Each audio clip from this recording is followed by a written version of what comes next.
Hi, I'm Kelsey. For as long as I can remember, my sister Vanessa was the golden child in our family.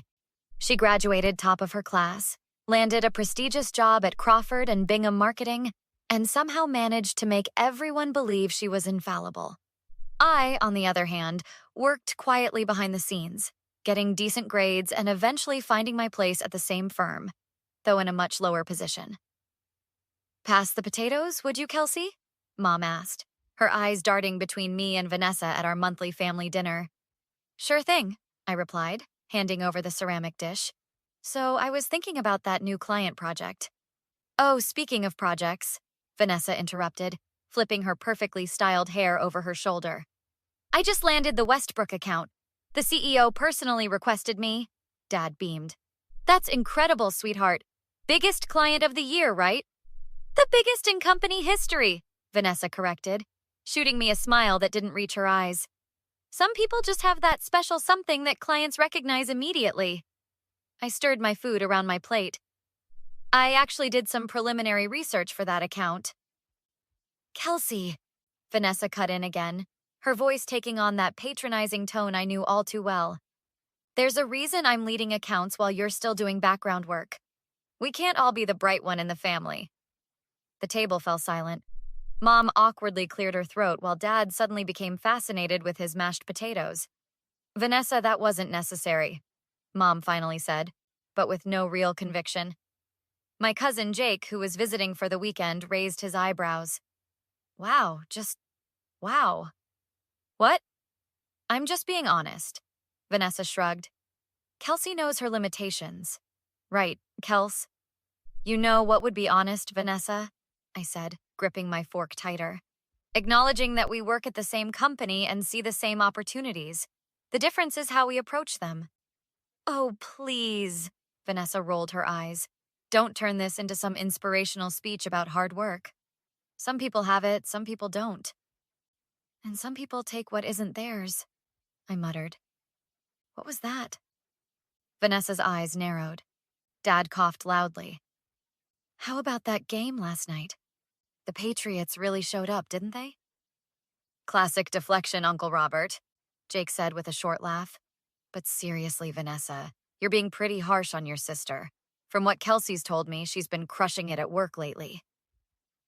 Vanessa's smile tightened.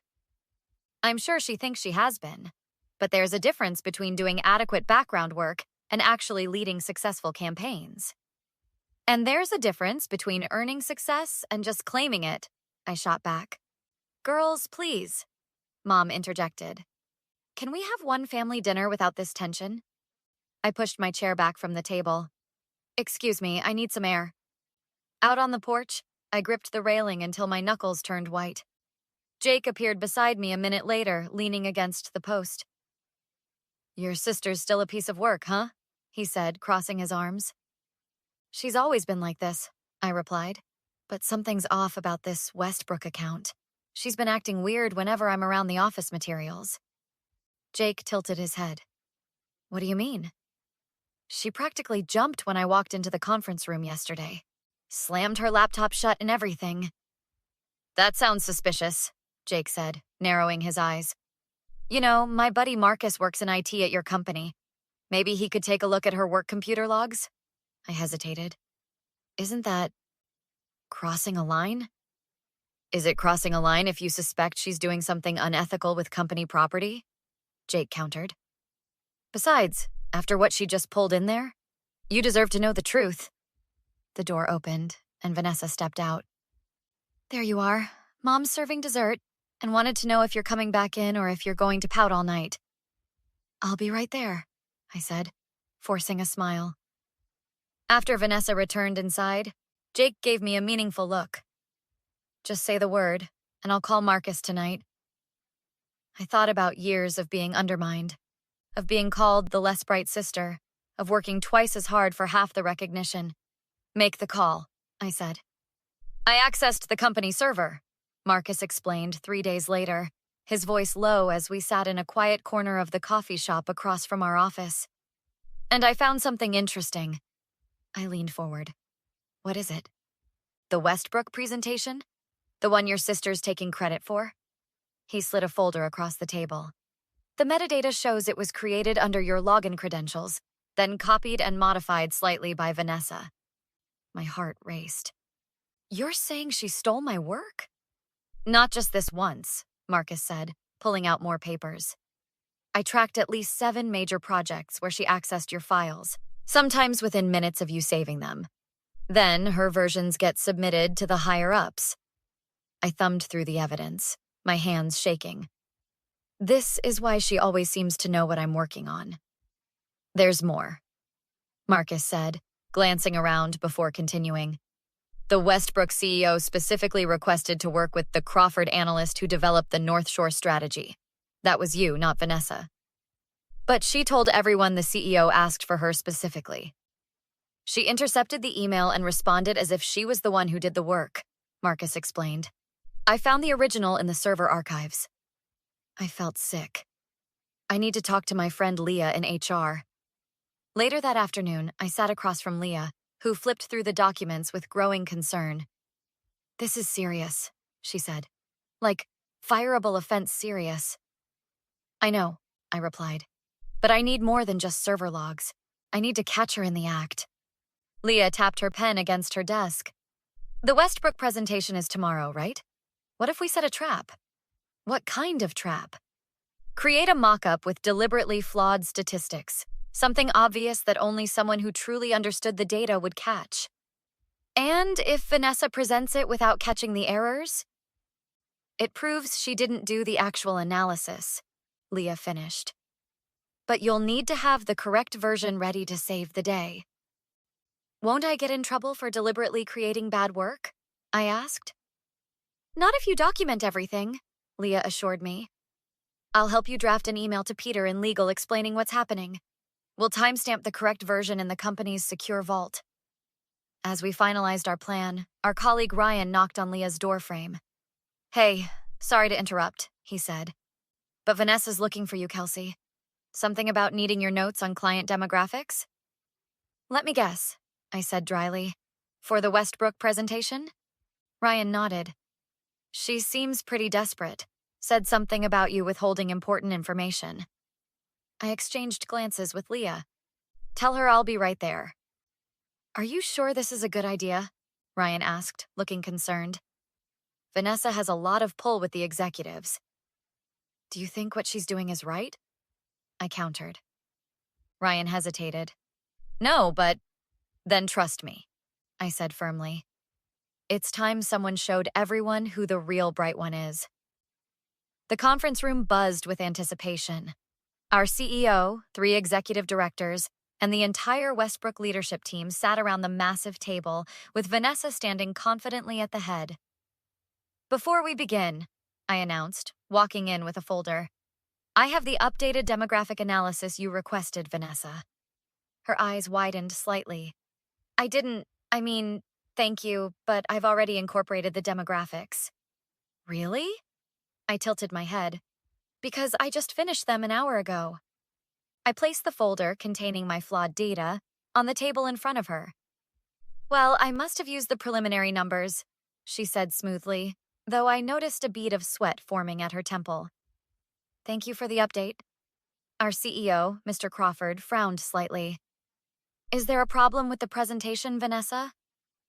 Not at all, she assured him with a practiced smile.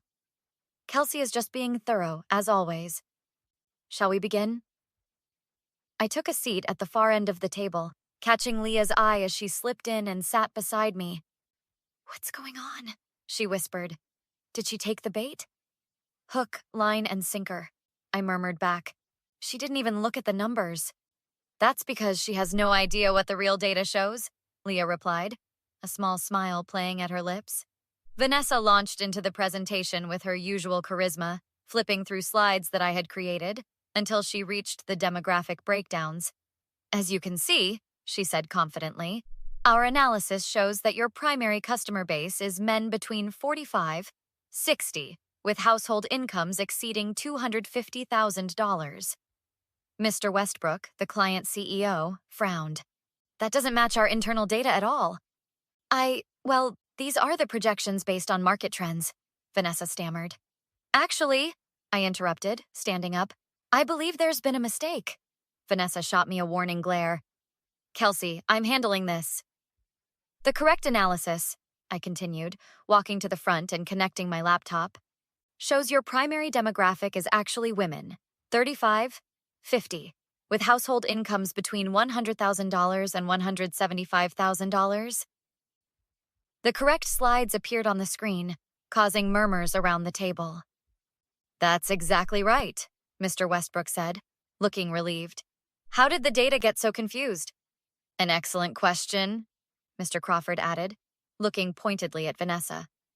There must have been a mix-up in the files, Vanessa said, her voice rising slightly. Kelsey, did you give me the wrong data intentionally? I didn't give you any data at all, I replied calmly. You took it from my private work folders. That's absurd, Vanessa hissed. Mr. Crawford, my sister is clearly trying to sabotage me out of jealousy. Actually, sir, Leah interjected, standing up. As HR director, I've been documenting a pattern of Miss Vanessa Mitchell accessing and appropriating her sister's work. We have server logs, metadata evidence, and email records. Mr. Crawford's expression darkened. Is this true, Vanessa? This is ridiculous! Vanessa slammed her hand on the table. I've been carrying this company's marketing department for years. Are you really going to take the word of my mediocre sister and her friends over mine? I think we should continue this discussion privately, Mr. Crawford said tightly. Mr. Westbrook, my sincere apologies for this disruption. No apology necessary, Mr. Westbrook replied, looking at me. I specifically requested to work with the analyst behind the North Shore strategy. I'm pleased to finally meet her. Wait, what? Vanessa's voice cracked. You requested Kelsey?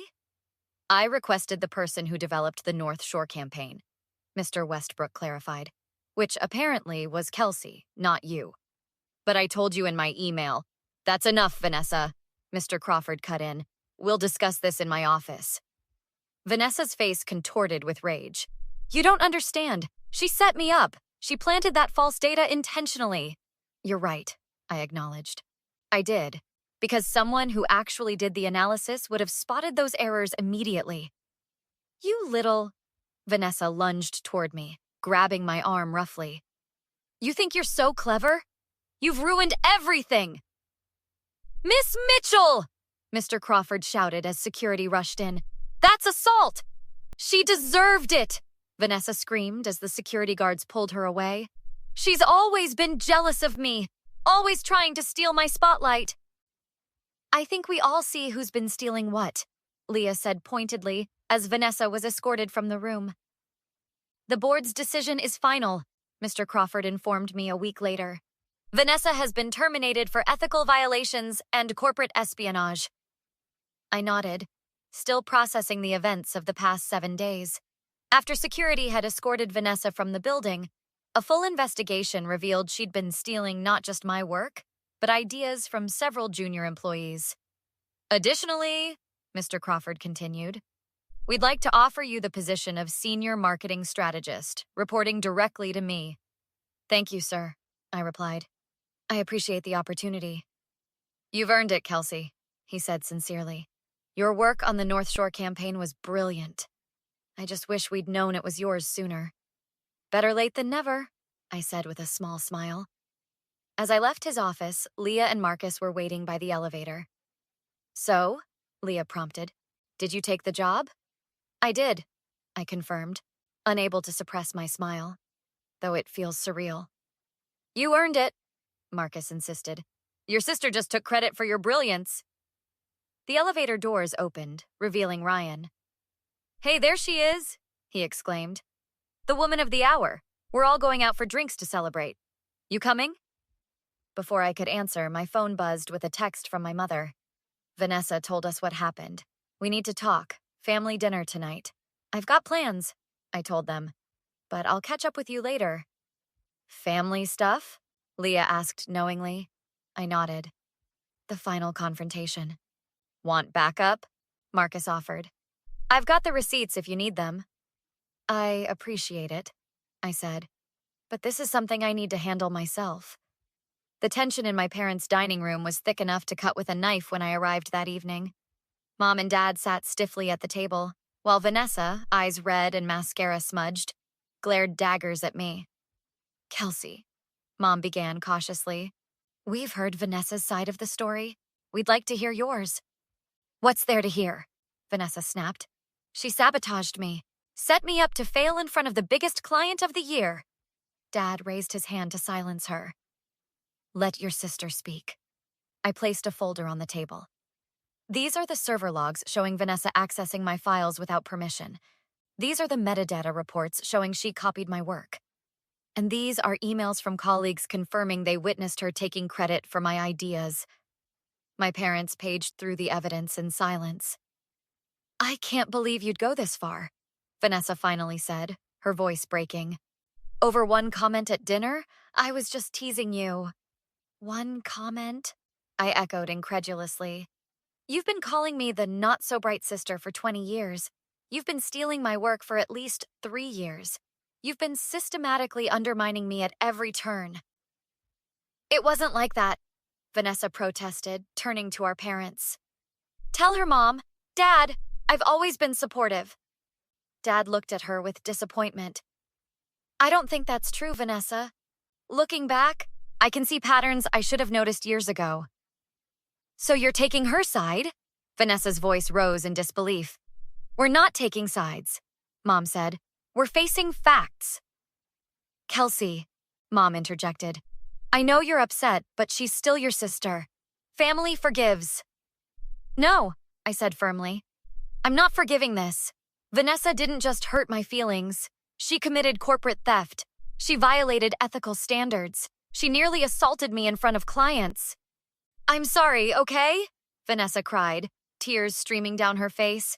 "I made a mistake. I was under so much pressure to perform, and your work was just sitting there, and you never seemed to care about advancement anyway." "Never seemed to care?" I repeated incredulously. "I cared enough to do the work. I cared enough to build strategies that actually worked. I cared enough not to steal from my own sister." "What was I supposed to do?" Vanessa demanded. "Watch you slowly gain recognition while I faded into the background? I've always been the star of this family." "And there it is," Dad said quietly. "The truth?" I stood up from the table. "Your apology means nothing to me. You're not sorry you did it. You're sorry you got caught." "What do you want from me?" she demanded. "Nothing," I replied. "I don't want anything from you. I just wanted everyone to finally see the truth." Dad looked between us, conflict evident on his face. "How are we supposed to move forward as a family after this?"